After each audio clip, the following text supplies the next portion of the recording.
You're watching ABC4 News, celebrating 75 years.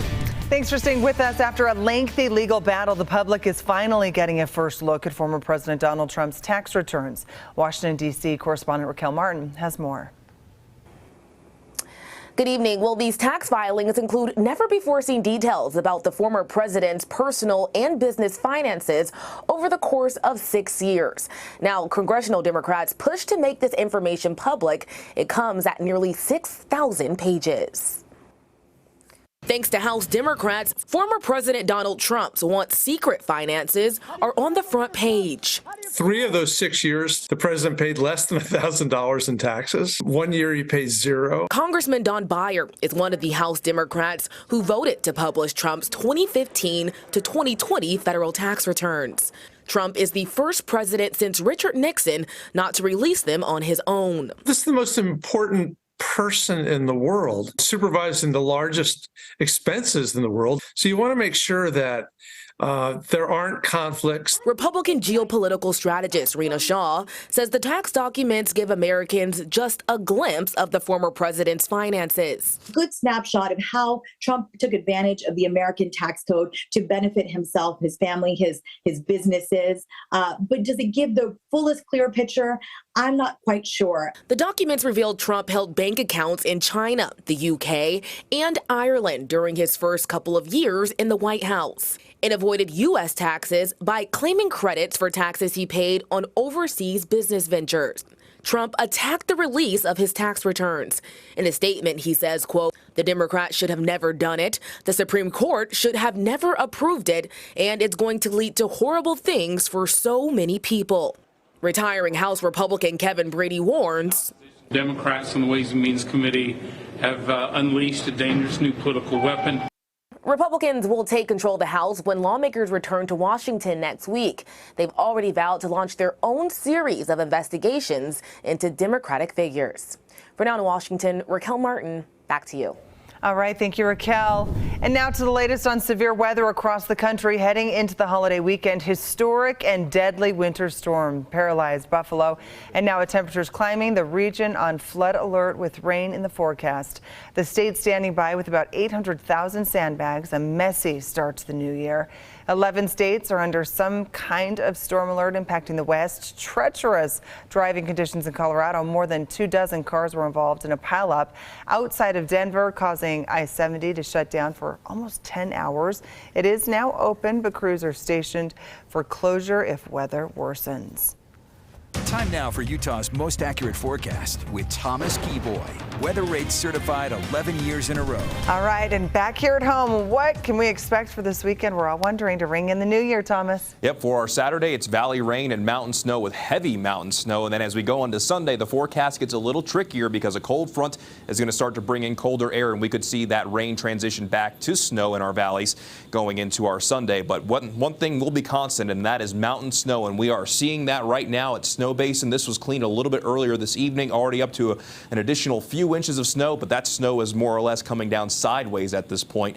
Winter storm warnings in effect for just about all of our mountains, especially at and above 7,000 feet. Even the Wasatch back included within this winter storm warning that will continue through 5 o'clock in the morning on Monday. By the time the warnings have come to an end, most mountains will have picked up between 1 to 3 feet of snow. We could see isolated up to 4 feet of snow for areas like the western Uintas, Provo Canyon, and possibly upwards of 5 feet for the upper Cottonwood Canyons. The Wasatch back between 6 and 12 inches of snow, maybe upwards of 18 inches, especially around Park City near 7,000 feet, but below 6,000 feet in the Wasatch back because the temperatures are going to be running warmer with this system. There's a chance that you might not necessarily get to 6 to 12, but the high avalanche danger, that will be sticking around this weekend. Stick to the inbounds area, stick to the groomers, because there's going to be plenty of fresh snow for everybody to enjoy. You just don't want to play around with that avalanche danger because it will be running high.